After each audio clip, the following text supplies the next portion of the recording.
I'm Phil Harding, talking about the 1980s, PWL and Stock Aitken Waterman. So I've given you some, well, I hope you think are great examples of 1984 when I started working with Stock Aitken Waterman. And all of that work we've heard so far was done at the Marquee Studios in London's West End, where I was an in-house engineer. And after getting that #1 with Spin Me Round for Dead or Alive, Pete Waterman, Mike Stock, Matt Aitken decided it's time for us to move out of this studio and to move into our own facility. So Pete Waterman found something in South London. It used to be called the Vineyard Studios. It was in the Vineyard around the back of the Borough Tube Station.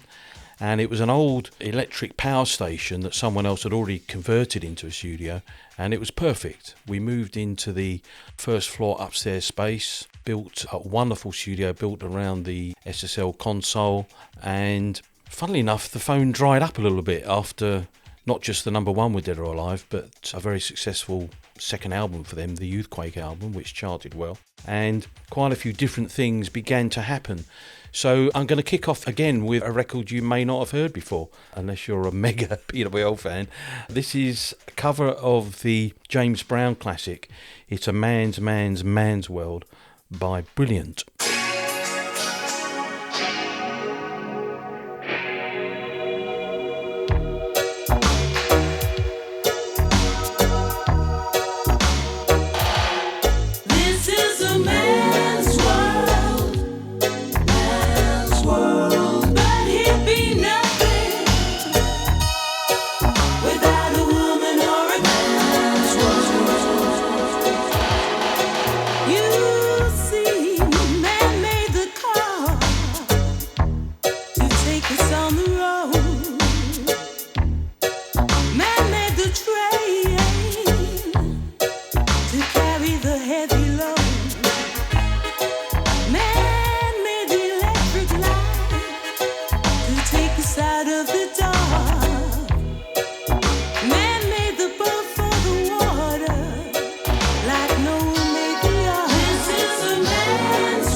Man's World.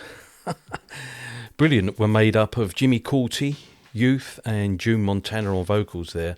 And the reason I played that record is twofold, really. In the background there, singing backing vocals, was a session vocalist called Desiree. She went on to become Princess, which I'm going to play next. But The other point for people not knowing much about Brilliant and talking about it is that Jimmy Cauty and their A&R man at the record company, Bill Drummond, went on to become KLF, who had huge amount of hits further on in the 80s, and have publicly admitted they learned a lot of their trade from working with us at PWL through this album. And a guy called Youth, who I'd come across before. Youth was a bass player with the band Killing Joke. I engineered their first album in 1980.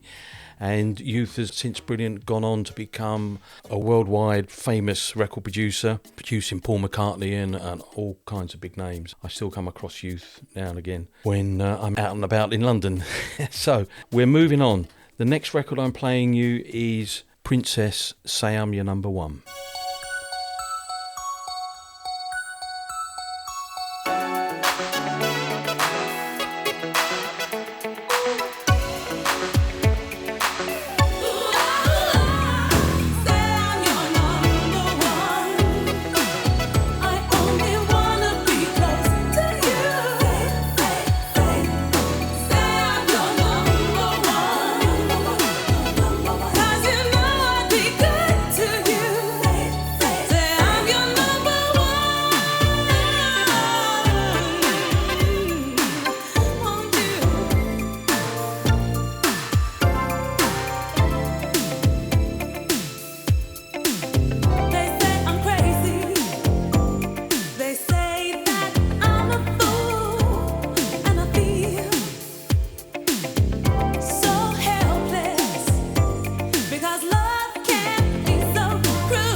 What a voice. It was interesting on the Brilliant sessions that Desiree, Mike and Pete and Matt got talking, got chatting. In particular, Mike Stock was keen to move away from continually doing covers of other people's songs. Really wanted to sort of stamp the authority of Stock Aitken Waterman being songwriters. And bringing someone like Desiree in was really the start of that going forward from that point. And I played you the 4 songs from the first part, 3 of them on Proto Records. And there was a fantastic promotion guy there called Nick East who had come to Pete in 85 and said, look, I'm thinking of starting my own label. Pete immediately said, this is a great idea, Nick. I can give you office space, we can give you artists, we can give you the records, come in with us. So before PWL Records, there was the label that Nicky started, which was Supreme Records. And this wasn't the first collaboration between Nicky, Supreme Records and Stock Aitken Waterman. It would build on from there. But interestingly, that brilliant record got to number 58 in the charts in 85. Desiree Princess would say I'm your number one, number 7. And it really set the platform for the whole team going forward. One of the things that stuck in my mind is that Pete Waterman actually went on holiday the week the record was made, but with clear plans and instructions to Mike, Matt and myself, what he wanted from this record, the kind of groove. The 2 records I've just played, and nothing like the high energy gay club sound of the first 4 records, which, as I said, we come back to. But when people talk about the PWL sound, Princess, Say I'm Your Number One, Dead or Alive, Spin Me Round, they are nothing like each other. So forward we went into 1986, and the next record I'm playing you is an absolute smash. A great story behind it. It's Venus by Bananarama.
Yeah, she's got it. Venus by Bananarama.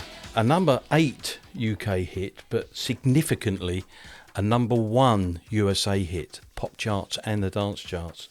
And after we made that record, Pete Waterman opened up the whole building, all of the studios that we had at that point. Already, a couple of years on, we'd gone from 1 studio to 3 studios because the building was big enough to take it. And an industry party celebrating their first certainly not their last American #1. A fantastic achievement and feat.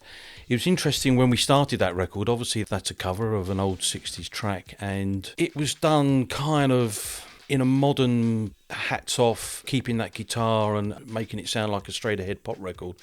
And we'd got to the point where we were doing the mix. I have this funny memory of myself and Matt Aitken pulling the mix together. Everyone else had gone around the pub. We had a tradition of going round to the pub at 10 o'clock. Pete Waterman would say, "Tools down." Bananarama were one of the acts that used to come around the pub with us. For some reason, Matt and I got left behind. We were kind of in the middle of the mix, and Siobhan out of Bananarama put her head round the corner and said, "You know what, actually, we didn't want it to sound like that. We wanted it to sound like Dead or Alive." Matt and I looked at each other and thought, "What? Why did you say that at the beginning of the record?" And she was dead serious. So it was down tools at that point. Out came the drum machine and some keyboards again. And Matt quite rightly said, "Okay, fair enough, we can do that."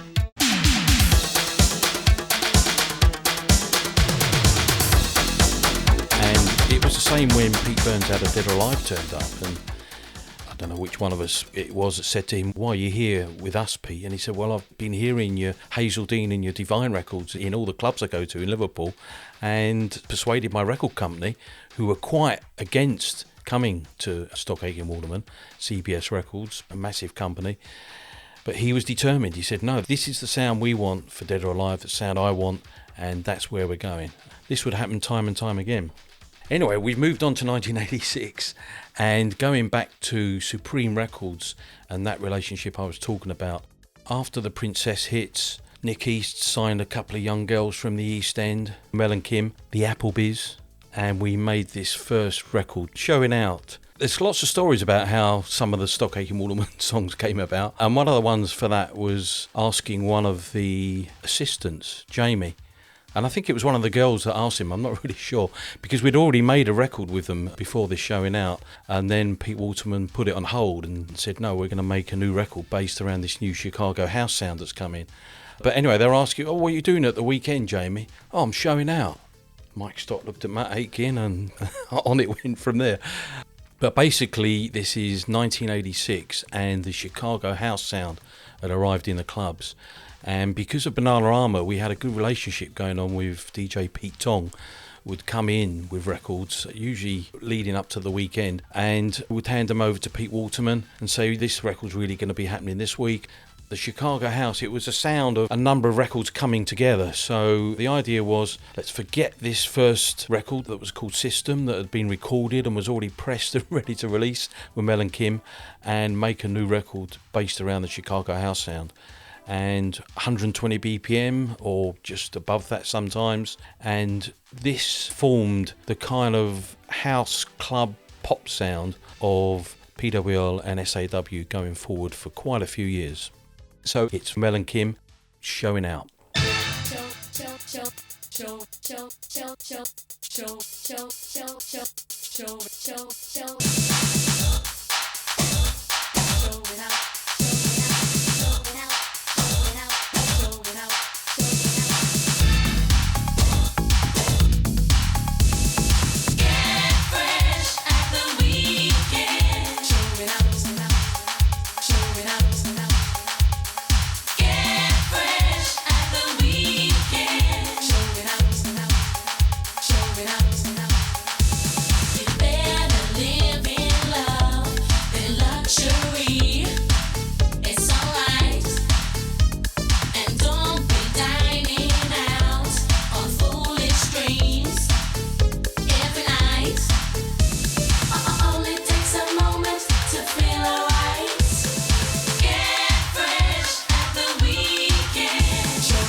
Yeah.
I'm showing out, showing out.